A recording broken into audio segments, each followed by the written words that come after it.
Welcome back to Speed Champions Road Racing Podcast. Today we have a new special guest today, and I think we all know who he is.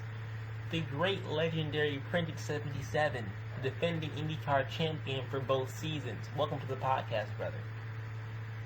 Thank you, man. This weekend is where it all comes down to the first biggest event of the RRL ever.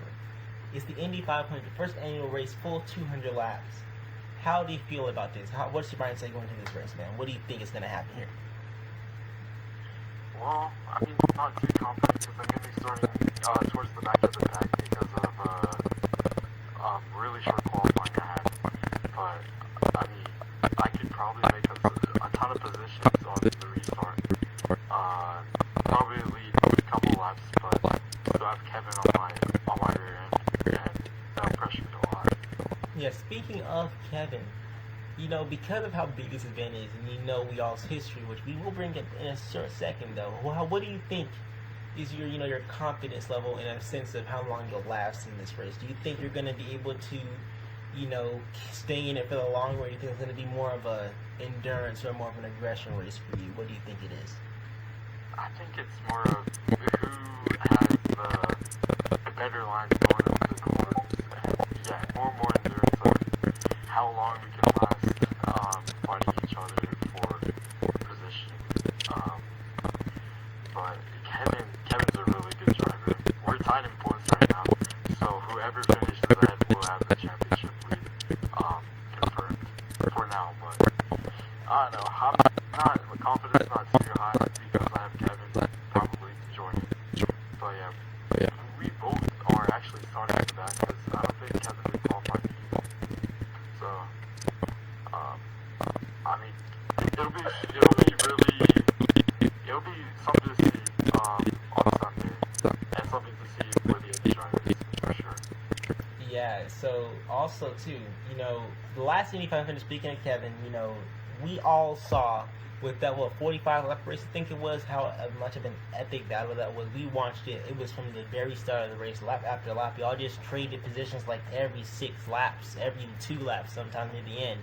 So, what do you think is going to happen? Do you think it's going to be a rematch this season for the Indy 500, with it being the biggest race we've done instead of being a 25 or 50% Indy 500 is the full length one? So do you think it's going to be the same kind of repeat, lap after lap position battle? Well, I mean, I'm not too sure. I'm not 100% with the setups while battling other drivers. So, I mean, I adapt to the settings maybe like 1-3 laps into the race, but I feel like Kevin off the start will probably get the position. But we also have Anthony, BRL driver and winner. So we'll be really pressured from him. But we also have Matt on to third to championship. There's just a lot of good drivers that, yeah, I could go up against. Yeah, that's something you bring up too. Your teammates are both in this race. It's Kevin and Mad Dog. Mad Dog's, y'all battled since season 1. He came runner-up in points in season number 2 last season, and this season he's come pretty fast in Miami, which of course we all know what happened there. The race got banned from Roblox out of nowhere, which was absolutely bullcrap on the Roblox moderation part. But things happen. But you, Kevin, and Mad Dog have always been this, like, just position after position after position. And funny enough, with the team on DMS for Earl McLaren, y'all are the only team who have won the championship, the only team to have won the Indy 500. So, do you think that record might be broken by Anthony Anderson this season as a rookie, or do you think y'all will keep it secure with pretty much all 3 of you in the field? Well, I mean, he's looking at Anthony's starting position, and mine is, what's his name, Kevin. I feel like Anthony does have a bigger chance of winning it than we do, but we could get Anthony on strategy, or, I don't know, something might happen to him, he might crash out, and get out of the race and leave, what's it called, Vanguard, whoever else, against 3 DMS drivers. Technically, as sport actually, because Kicks is in this race too, but he's not. He's a bit, like not so confident in himself when, although he did not compete in the last Indy 500, I do think he has a chance. But based off of pace and qualifying, you three are ahead of him by like I think at 2/10. So I think it's going to be mainly a Kevin Mad Dog Print battle. But we shall see. We shall see. We shall see. And with going into a 200 lap race, first off, do you think this race feels any different from just the other races we've done in Indy or any, series races we've done? Do you think there's a little bit more pressure down on this race in your opinion? Boy, 100%. Other game series for the Indy 500, they were really easy to handle, but these cars that you and Mad Dog have made are outstanding, actually. It actually takes skill to handle them. Who's it called? Kevin outperforms me, we'll know who's better, but if I outperform him or we finish equally, then we'll never know. Yeah, that's definitely true. And because it's such a long race, what do you think is going to be your strong suit? Do you think you're going to be the same aggressive guy that we saw last week and last 2 weeks ago at Mid Ohio, where you started just going for every gap you saw, or do you think you're just going to kind of lay low and just kind of make calculated maneuvers, or do you think you're just going to kind of be somewhere lying in between those two? I mean, I'm probably going to be somewhere between those two, maybe more towards laying it low because it's 200 laps. I don't need to fight that much for position on like lap 10 with 191 laps to go. So I think I'd lean towards more management and laying low, keeping it safe. Yeah, that's just a very true thing here. Oh, hold on. I'm AFK for a second.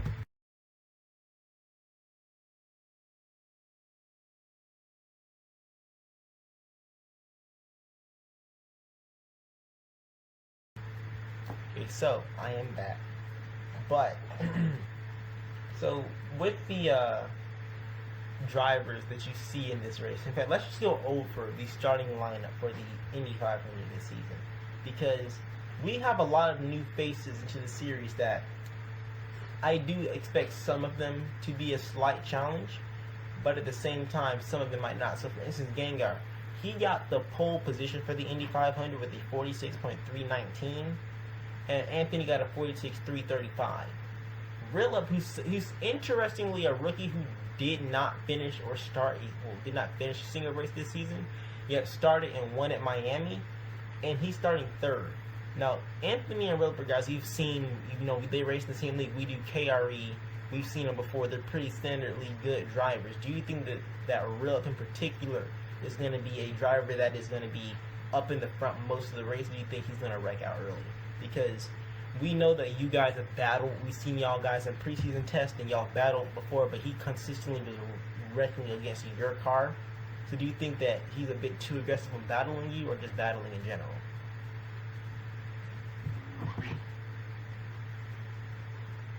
Is the Apprentice 77 here? Don't kill me. My dad was talking to me. You're fine, brother. Alright, so could you repeat like the last part of the question? The last part of the question was that with Rillup, the driver that we saw you and Mad Dog battling actually in Chicagoland for preseason testing here in IndyCar, do you think that although he did have a lot of major incidents and then also wrecked at the Indy 500 Indy 500 qualifying, do you think that he's going to have a chance to still be a front runner, or do you think that he's a bit too aggressive? Because we've all seen Gengar, Anthony, Mad Dog, and Kevin. They're all guys who qualified we've seen on track before who are pretty clean. But Rillup is a driver who's a little bit more erratic than those other guys. So do you think that he's going to be a weapon on the track, or do you think you might feel a bit safer around him as a driver? Well, I'm not too sure because he said he's never finished a race, right? Or did he win Miami? Technically, he finished Miami in a way, but nobody actually officially finished the race because he got banned. But he was running in second and first most of the race.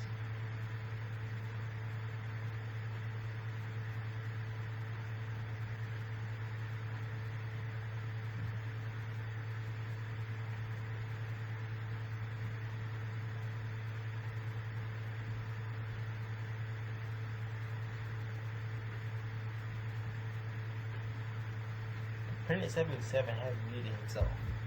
Oh my gosh. Alright, what was that? We're going to move on to the next questions. He seemed to be having a stroke every time I mention Rillip's name for some reason, or you just can't talk. I don't know, man. I really do not know. But I might as well throw this curveball at you. You're starting dead last in the Indy 500. So what do you think is gonna happen here? Because remember, it's a 3 wide start race. So you're starting dead last. So what do you think is gonna happen?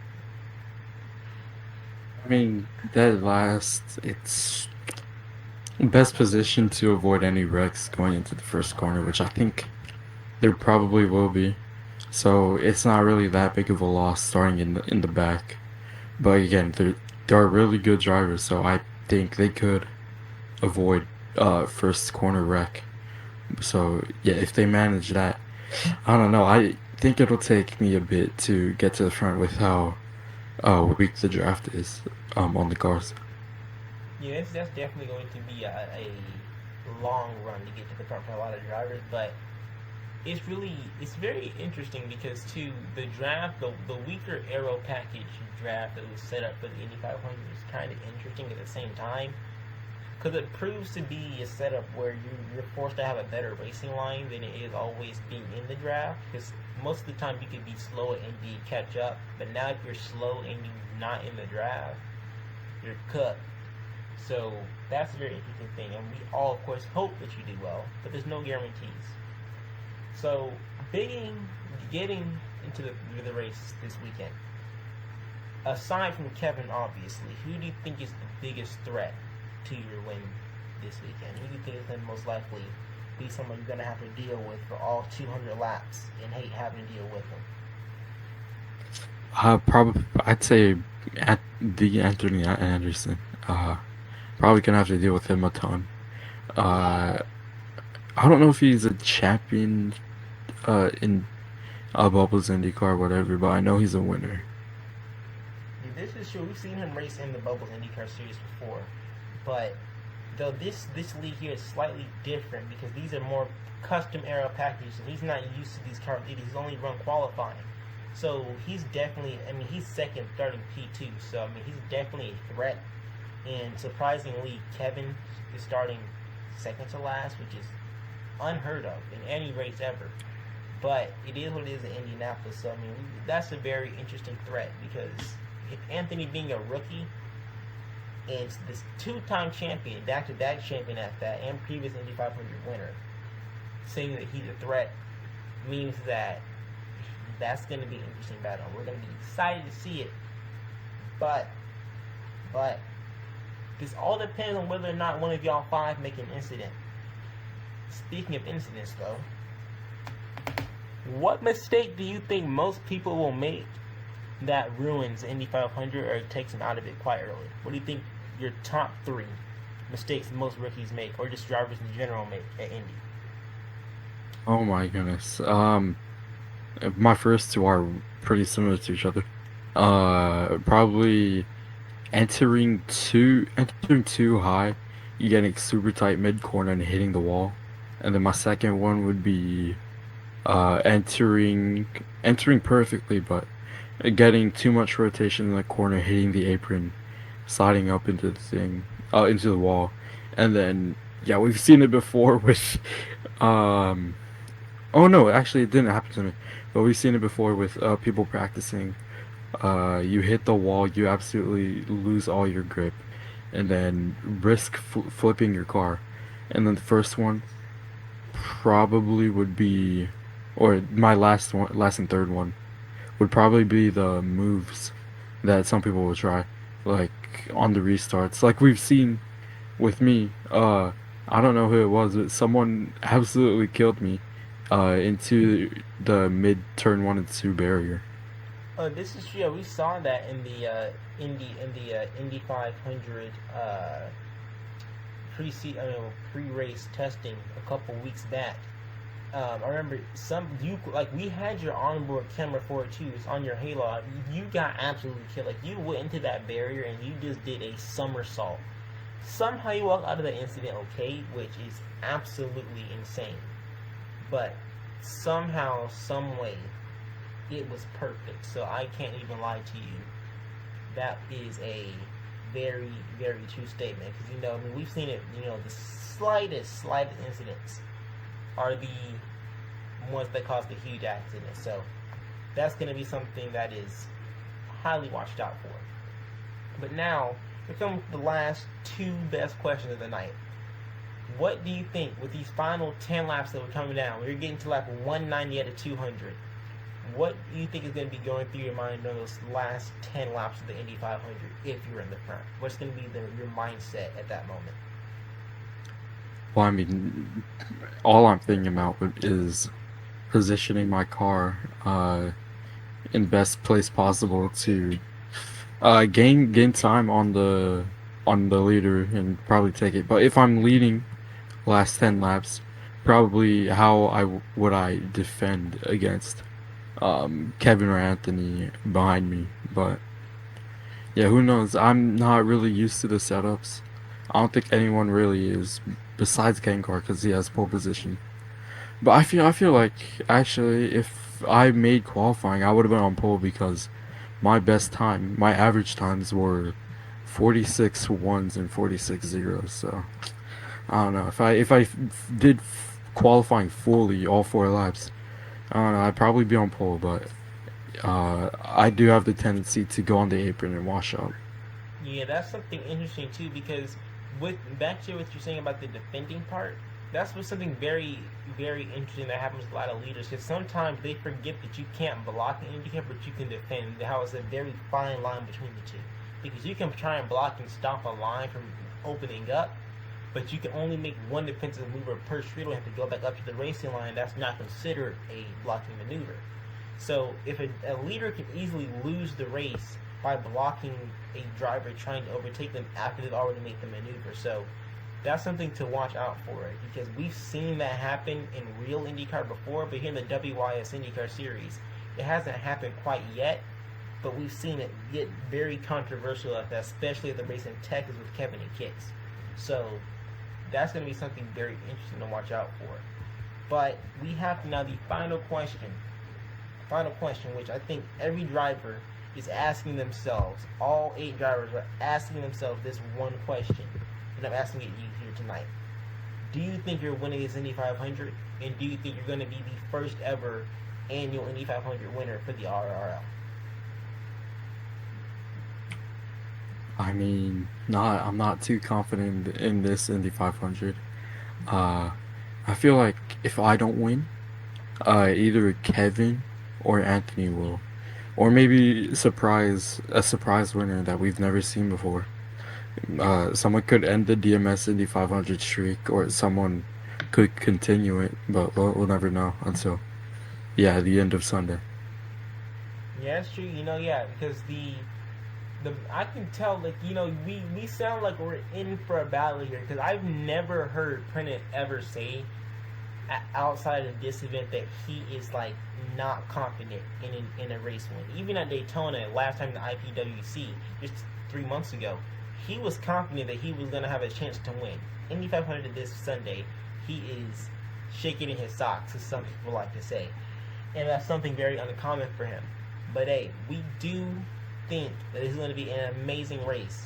So, you know, we thank you for coming on, Prentice. This was a great podcast tonight. Best episode since the first one of the last Cup Series championship season. But for these fans here, they're here hearing the 2-time IndyCar champion with the first ever Indy 500 champion, along with winning 2 full season championships on here. So this is a great privilege to have him on here, have the fans hearing him, and we hope that you have a great Indy 500. We hope the fans are there to see it. And just to remember, the fans both have a stream on the Matt D NASCAR Cup Series channel here, and also here on the RRL broadcasting channel. So there are 2 streams you can watch. Prentice 77 try and work his way from last to first to complete the last to first challenge. So we'll see you guys on the next stream, and Prentice, we thank you for being here tonight. Yeah, no worries.